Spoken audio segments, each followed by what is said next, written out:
The Imperial Gatekeeper is an esoteric anime time management document inspection game with a focus on player expression in their duties.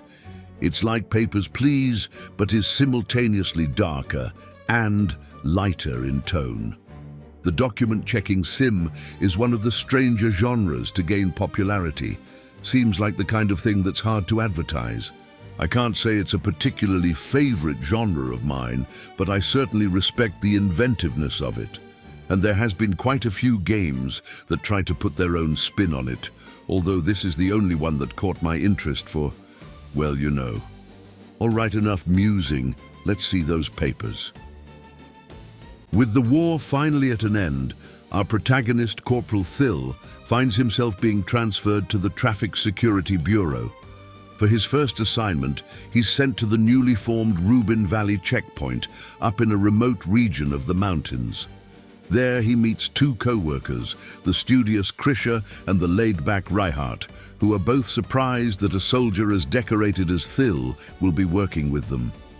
During orientation, the strict department chief, Olivia, explains that it's been a year since the Empire has won the war, and she emphasizes how vital these checkpoints are to maintaining the Empire's peace in the Euralia continent during these turbulent times. After that, everyone is sent to man their stations. Before beginning a shift, there's a variety of social actions you can take, such as trading items or bribing guards, although right now you can only talk to your co-workers for advice. Once beginning a shift, you're thrown into the core gameplay. You must inspect the documents provided by the applicant and verify if they warrant pass approval. It starts out fairly simple in this remote checkpoint, but as you gain access to new posts, the complexity of the approval process will increase. During a shift, a variety of special events can occur, such as bribes, fortune-telling random effects, and much more. There's a heavy time element because your pay and evaluation is based on how many applicants you correctly process in a shift, and you always require a certain amount of money to cover living expenses. You can also adjust the dialogue text speed if you want to save a bit more time. After Thill is done processing for the day, a shady beastman comes into his station and makes some vague threats towards the Empire before leaving. At the start of a new day, you can decide what checkpoint station to work at or spend the day relaxing. Each checkpoint will have their own objectives needed to further the story and unlock new stations. However, the Bureau ceases operation every 5 days, so you always have the day off then. On Thill's first day off, Reinhardt invites him to the training room to learn a new technique. They use Krisha as a test dummy to demonstrate the new pat-down mechanic, which are important for checking if an applicant has any hidden weapons. All applicants have a stress gauge, which will increase as they're put through more examinations. If it fills up all the way, then they will storm out. However, some situations where the applicant is in a perilous position and absolutely needs entry causes them to enter patient mode, which locks the stress gauge so they can't leave. There is also another gauge that, if filled before the applicant storms out, will allow for a more personal examination. However, initially all the mechanics aren't available. The player can't even see the second meter right now, but you can use the stress gauge to make a rough estimate as to where it's at. The next day, Olivia announces that frequent checkpoint crossers are finding the process very expensive due to constantly needing to buy tickets. So the Bureau is instituting a new transit pass, which lasts longer than a standard ticket and needs to be taken into account during processing. A few days later, Olivia takes Thill aside to make it clear that his past achievements on the battlefield are meaningless in this coming age of peaceful bureaucracy. And if he is to have any hope of thriving in the new world, then he needs to leave behind his old mindset. However, Thill is not impressed with the chief and believes she is simply using him to further her career. Just before his shift starts, Thill is approached by a strange merchant who promises to discreetly get him underground goods, so long as he's got the money. This unlocks the trade option, allowing you to purchase items that can be used during your shift. The next day, a poor village girl named Hannah does not have her ticket. Apparently, she wasn't aware she needed one and is on her way to the city to help pay a family's medical expenses. She doesn't have enough money for the ticket and the medical bill, so she pleads for Thil to let her through. He decides to let her pass, so long as he can be extra sure that her story is true and she is not secretly carrying extra funds on her. Eventually, he confirms her story and lets her proceed. A couple days after that, an expensive entertainer named Paula has no ticket and tries to barter her way through. Thil agrees to let her pass, so long as the two can meet after his shift. There, she gives a quality performance that helps him clear his mind, and they just narrowly avoid being caught by Krisha, who was looking to ask Thil about something. The next week, Olivia commends the group's work, as no major incidents have occurred in the area due to this checkpoint. These results have reached the ears of Empire headquarters, and so the budget and personnel of the Traffic Security Bureau is being expanded. The group is to be transferred to the major city of Eisen, which recently had a blade assault incident occur on the streets, and so the Empire hopes the increased vetting process of this division will minimize these crimes. And due to his superb work, Thil is designated as the squad leader. Now at the city, Thil must learn about weapon confiscation and unlocks the new mechanic of removing apparel in order to better check for hidden weapons. The merchant now has some new items. Thil purchases a flag set, which Reinhardt sees as a fun opportunity to signal stuff to each other. This allows you to filter what kind of applicants are sent to your checkpoint. A couple days later, Olivia announces that the new checkpoint seems to have been very effective in reducing weapon-related crimes. However, losing their weapons is very inconvenient for adventurers and mercenaries, so the Bureau is instituting new weapon permits, which now also need to be taken into account during processing. A few days after that, Olivia takes Thil aside to tell him that the queues are becoming too long and headquarters is breathing down her neck to shorten them. They don't have the time to hire and train new personnel, so despite the division already being stretched very thin, the chief instructs Thil to simply work harder. She doesn't mind if a few corners are cut, just get results however he can. Chatting with Reinhardt afterwards, they are unsure how to process any faster than they already are, when Reinhardt suggests bribing the guard, who double-checks your work. This unlocks a new option when speaking with the guard. For a cost, he will not report the mistakes you make.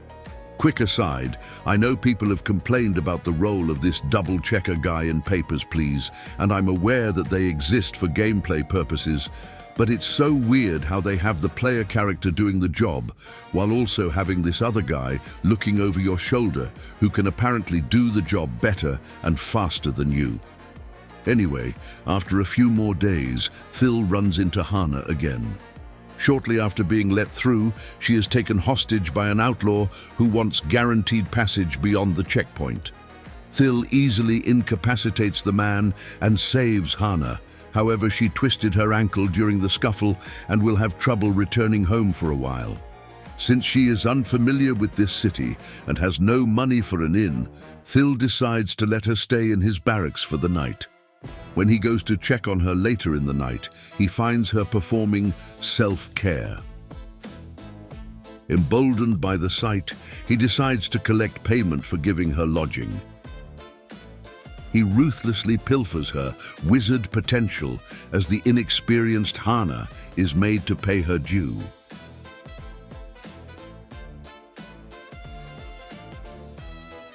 The next week, Olivia announces that public order in Eisen has stabilized enough that she can bring in new personnel to take over this checkpoint. So the squad is being transferred again to a post more in need of their skills. They are sent to the checkpoint situated between the Empire's southern border and the Beastman autonomous region of Topas. Topas has more detailed IDs, so you need to go through even more information before making a decision on an applicant. The merchant has a few new items. Thil purchases a metal detector which will signal when an applicant has any weapons on them, very handy for saving time on checking concealed equipment. Thil tries to bribe the guard here in the same manner as the one before. However, this guy wants a different deal. If Thil can confiscate special apparel from specific applicants, then the guard will buy it off him after the shift, and he'll add evaluation points for it instead of deducting them. A few days into the new post, Thil encounters Paula, who is currently working as a dancer. After his shift, he attends one of her performances where her dance greatly enthralls the audience. Afterwards, he visits her backstage, where she gives him a special performance in order to demonstrate her true skills. However, Thil turns the tables and overwhelms her with his fierce spirit. Several days later, Olivia announces that the checkpoints are to now aid in arresting wanted criminals. She provides wanted posters and informs the squad to keep a lookout. This adds the arrest mechanic. You are given posters of criminals and must keep them in mind when processing applicants. If you come across one, then you need to have the guards detain them. Different wanted criminals will show up at different checkpoints, so you need to work previous posts in order to catch certain fugitives. When a criminal is identified, they might plead with you or try to barter their way out of an arrest. If you want to complete a warrant without going through with an arrest, then you can bribe the guard to take down their poster. The squad finds the circumstances surrounding all this being suddenly thrust on them to be very strange, and begin to wonder if there is something the chief is not telling them. Returning to Rubin to look for criminals, Thil runs into Hana, who wants to visit the city of Eisen again, so they set up a date.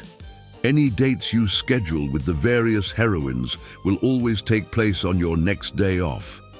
At Eisen City for the date, Hana accidentally ruins her clothes while eating ice cream, so the two visit a nearby clothing store. Dates will often unlock new outfits for the heroine, and when you're officially in a relationship with the heroine, you can choose to pass the day by going on an impromptu date with her. Before you get too excited about all this, dating is a pretty minimal aspect of the game. It isn't nearly as robust a system as I would have liked it to be. As the day draws to an end, Thil invites Hana back to his room, and the two enjoy a lovely evening together as their relationship begins to blossom. Back at Topas a few days later, Thil is visited by General Lorenz, the man he used to serve under. Lorenz wanted to see how the renowned Thil, the spearman, is now faring in his bureaucratic role. Thil admits that he's still uncertain how to feel about his new job away from the battlefield. Lorenz is glad that Thil's fighting spirit hasn't been extinguished yet and hopes they meet again in the future. The following day, Krisha tells Thil that they've been getting a lot of complaints about the inspector being a bit too eager with the examinations. She takes him to the practice area to ensure he is doing the procedure correctly. Here, the full mechanics of the pat-down are unlocked. Now there is an additional meter to show the physical response of the applicant, and there is a new option when this meter is filled. You can now also use money to attempt to bring about a more favorable examination scenario.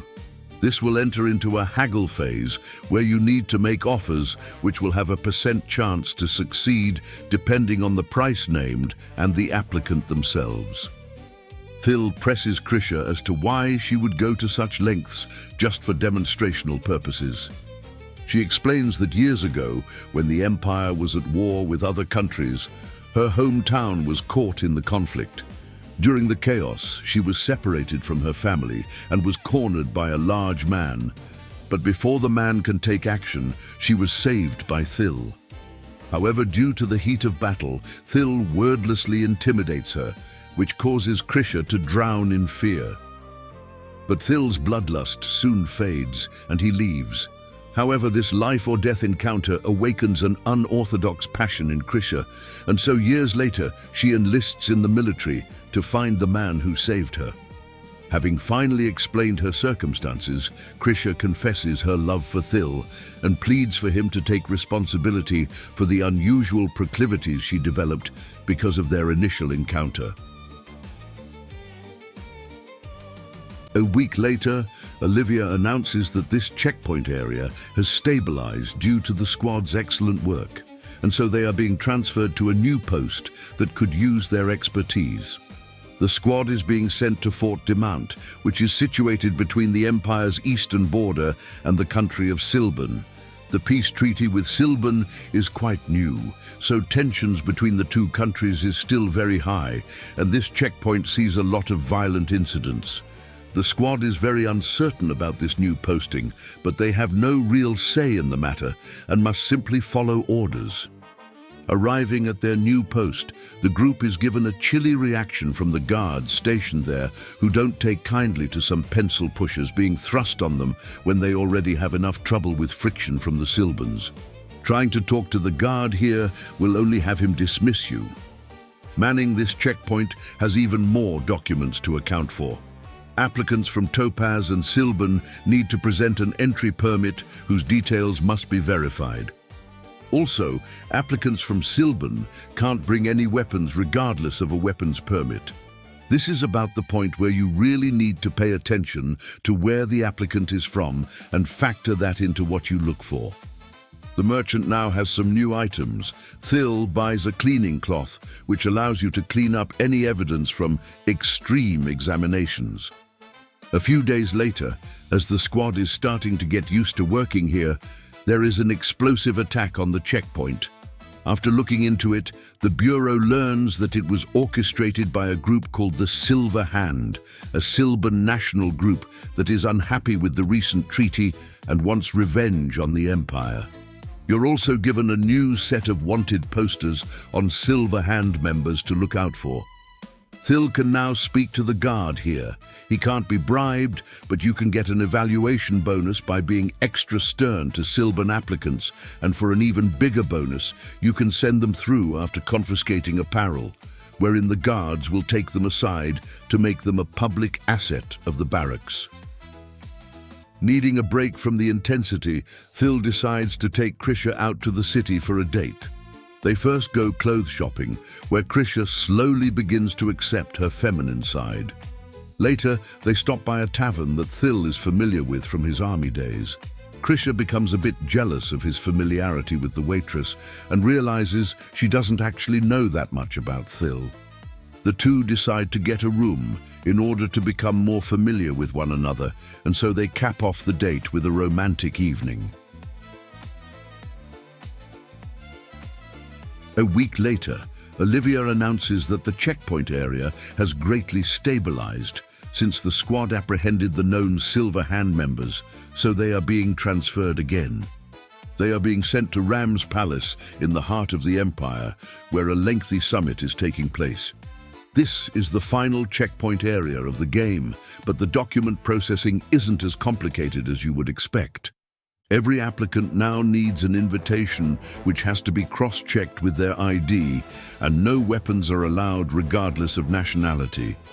The merchant has some new items. Thil purchases a magical pen, which when used on an applicant will place them under Thil's control with powerful hypnosis magic, causing them to frequently reappear during shifts and permanently be in a unique patient state where any examination can take place, and they won't even ask for apparel to be returned. Applicants can only be successfully marked if Thil makes them his personal asset beforehand, and the pen seems ineffective on story-related applicants, although they usually get unique markings. What is actually drawn seems to depend on your styling choice and the applicant themselves. You can use the cleaning cloth if you ever want to clear an applicant of your control or just to try the alternate styling. And if you put a fortune teller under your control, then you can get unique readings, which from what I can tell, seem to always result in positive fortunes. A few days later, as Thil is starting to settle into his new environment, Reinhardt goes missing, and so does military funds from the palace safes. Olivia places Reinhardt on a wanted bounty, but Thil and Krisha are unconvinced that he would do such a thing. During that shift, Thil runs into Paula, who is yet again wearing different attire. She finally confesses the truth that she is a Silbanese diplomat who travels around to investigate rumors and facilitate negotiations. She puts on a variety of professional fronts to help gain information. Paula warns Thil that someone has been funding the Silver Hand to destabilize relations between Silban and the Empire. She then hints at an interested party back at the Topaz checkpoint. Working there, Thil is approached by the beastman he met near the beginning of the game. His name is Vusi, and although he had already been arrested, someone let him out and provided him with money to continue his attacks on the Empire.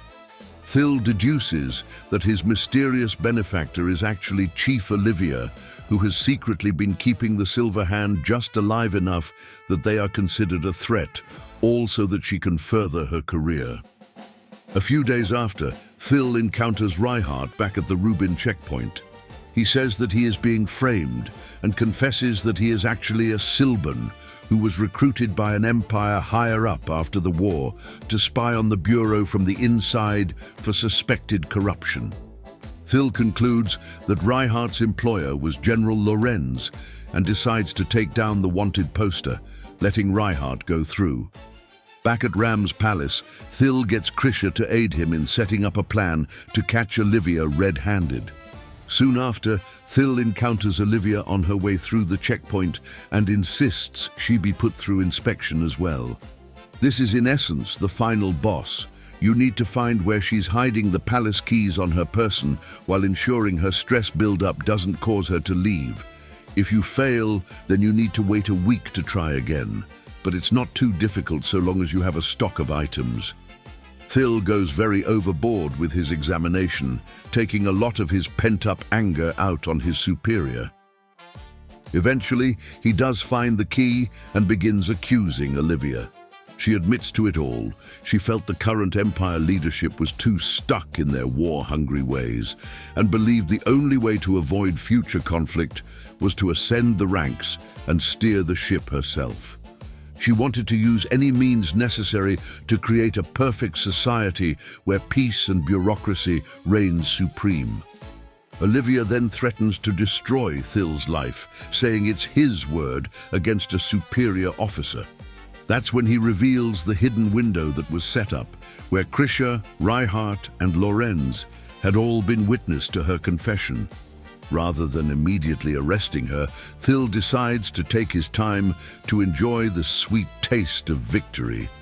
Seems like it would be kinda awkward with the others watching, but I guess they don't mind.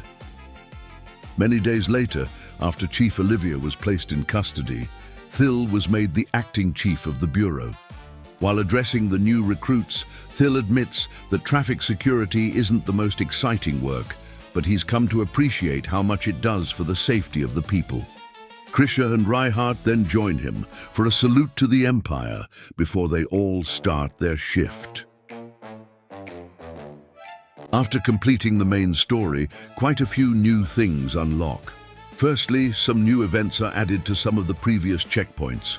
Second, you're given some cheat modes to play around with, which can make it easier to quickly improve your evaluation rank and gather money. Third, a new mechanic is unlocked. You're now able to have an assistant present during your applicant processing. You can choose which assistant to bring with you and can freely customize their outfit and appearance. Fourth, the merchant gives you a new item called the focus glasses, which let you see hidden info for an applicant when in pat-down mode. Also, the merchant is added to the pool of potential applicants, and as it turns out, it's a she. The merchant is quite a tough applicant to thoroughly examine, as she is aware of what you've bought, so certain powerful items can't be used without tipping her off. Bartering is a safer bet, but it requires a hefty sum to have a decent chance at success. Lastly, all the features of the sandbox mode are now unlocked. This is a game mode which lets you customize a work shift and even has unique applicants that the main story never lets you examine. Many days later, former Chief Olivia is on probation pending a sentence. Since Olivia is so well known, the top brass want to keep this case low profile, so all investigation and eventual sentencing will be done discreetly by the current acting chief. Thill then makes Olivia into his personal assistant, where she aids him in applicant processing.